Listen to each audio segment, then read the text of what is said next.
Hello students, till now we have studied about basics of HTML. HTML का basics हमने देखा और applications, features and क्या क्या उसका why to learn HTML. ये basics of HTML अभी तक हम लोगों ने देख लिया. So let us see an example of HTML. So one by one हम लोग देखते हैं कि इस example में कौन कौन सा statement use होता है और क्या क्या इसका advantages है. सो ये डॉक टाइप है, ये यूज़ होता है for defining any the version of HTML. So HTML tag ये स्टार्टिंग और एंडिंग टैग होता है. जितना भी कोड्स होते हैं या और स्क्रिप्टिंग होते हैं वो इसके अंदर ही होते हैं.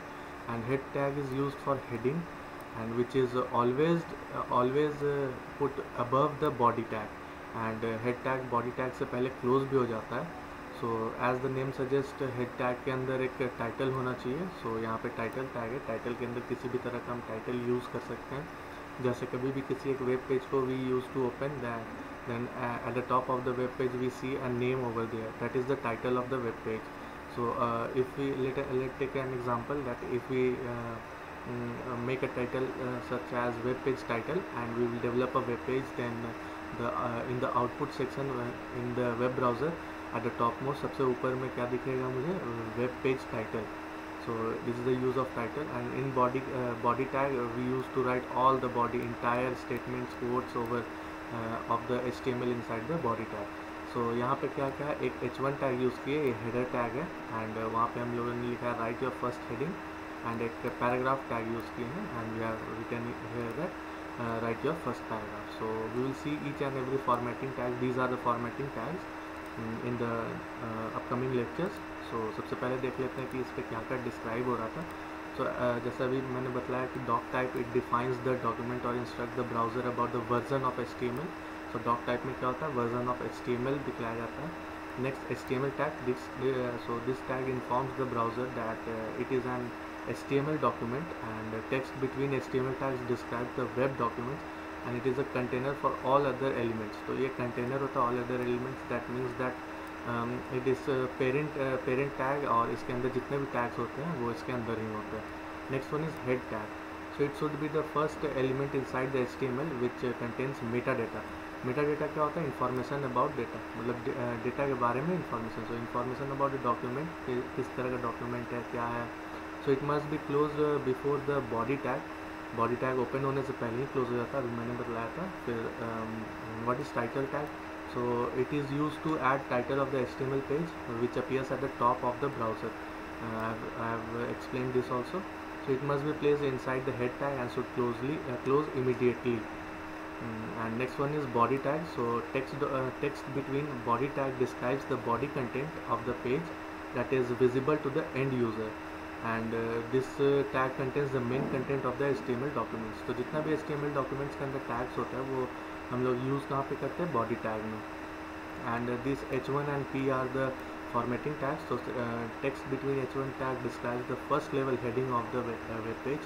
तो हेडिंग लेवल होता है H1 to H6 तक, H1 से लेके H6 तक. H1 सबसे बड़ा होता है, H6 is the lowest one of the header tag. P tag, the text between P tag describes the paragraph of the web page. So किसी भी एक पैराग्राफ यूज़ करने के लिए हम लोग P tag का यूज़ करते हैं. So let us move on to the next. कि स्टेप्स क्या है किसी भी एक HTML को रन करने का. So there are 4 steps. First of all we have to open a notepad. Notepad एक कोई भी बेसिक टेक्स्ट एडिटर, अगर आपके पास नोटपैड है या नोटपैड प्लस प्लस है, then we can use any one of them. तो नोटपैड ओपन करते हैं.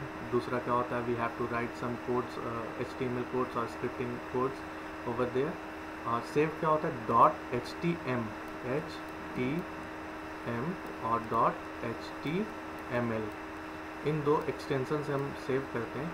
तो फ़ायदा क्या होता है कि जब भी हम सेव करते हैं तो ये .htm मतलब कि किसी भी ब्राउज़र के थ्रू सेव होता है.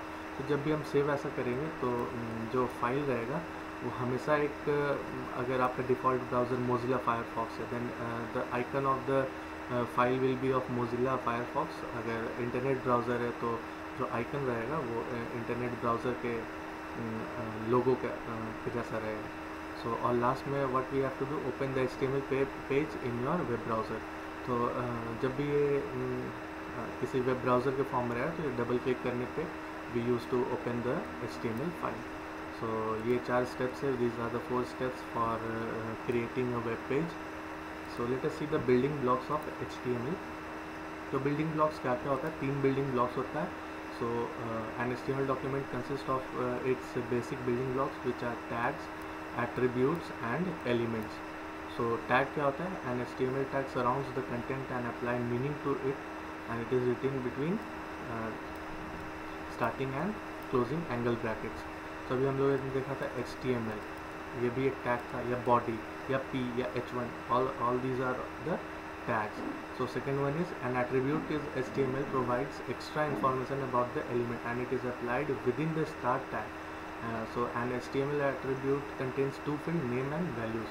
तो attributes में क्या क्या होता है कि कभी भी जो टैग डिफाइन करते हैं, फर्स्ट ओपनिंग टैग होता है, तो वहाँ पे हम लोग एट्रीब्यूट का name and its value, name और वैल्यू डाल देते हैं. जैसे कि tag name some it has some attributes and some values. जैसे कि अगर हम पैराग्राफ टैग यूज़ करते हैं, और we can use some text editing tag, और हम साइज़ अगर देना चाहते हैं साइज़ इक्वल टू 10, तो size is the attribute name and 10 is the attribute value.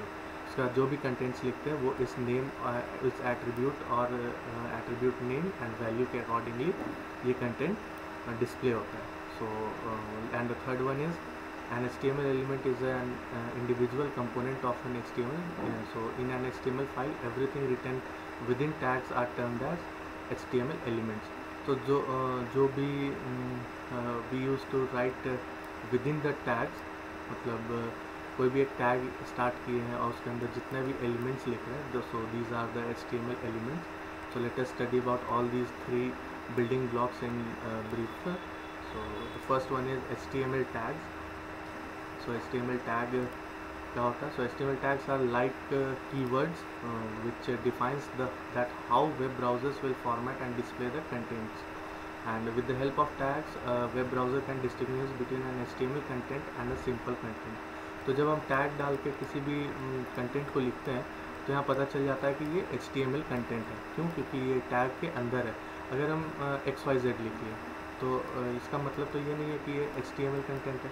But अगर हम लिखते हैं कि header tag XYZ something something and header close, तो क्या होता है कि ये HTML टैग के अंदर है. So we know that this are the HTML tags. So opening और क्लोजिंग ब्रेसेस के अंदर होता है. So when a web browser reads an HTML documents, browser reads it from top to down and left to right. तो जब भी किसी codes को रन करते हैं तो टॉप टू डाउन होता है और लेफ़्ट टू राइट आता है. And HTML tags are used to create HTML documents and render their properties. So each HTML tags have different properties. सारे tags का अलग अलग properties होता है. We will see in the next lectures or next couple of lectures. So an HTML file must have some essential tags so that a web browser can differentiate between a simple text and HTML text. तो simple text और HTML text के बीच में क्या difference होता है वो देखने के लिए हम लोग क्या करते हैं? HTML tags का use करते हैं. And you can use as many tags as you want per your code requirement. इसमें कोई लिमिटेशन नहीं होता है कितना टैग, 10 टैग, 2 टैग, 3 टैग, जब जितना यूज़ कर सकते हो उतना कर सकते हैं.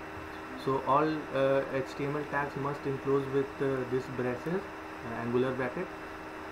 So every tag in HTML performs different tasks. सभी tags का अपना अपना टास्क होता है. And if you have used an open tag, मतलब किसी भी तरह का HTML open tag किए तो हमें क्लोज टैग भी उसका स्लैश दे के क्लोज टैग भी यूज़ करना होता है. तो ये कभी कभी ज़रूरत नहीं होता है. When there are the empty tags, 2 तरह का टैग होता है. एक होता है कंटेनर टैग एंड दूसरा होता है एम्प्टी टैग. तो कंटेनर टैग में क्या होता है कि हम जब अगर किसी टैग को यूज़ करते हैं then we have to close it, मतलब उसका ओपनिंग टैग भी होता है, क्लोजिंग टैग भी होता है. बट एम्प्टी टैग में क्या होता है कि we use to have only the starting tag, not the end tag. So जैसे we can see that these are some of the examples of tag: paragraph tag, bold, italics, underline, and there are many more tags. So that's all for today. We will study about the HTML attributes, elements and formatting tags in the next class. Till then, stay tuned. Thank you.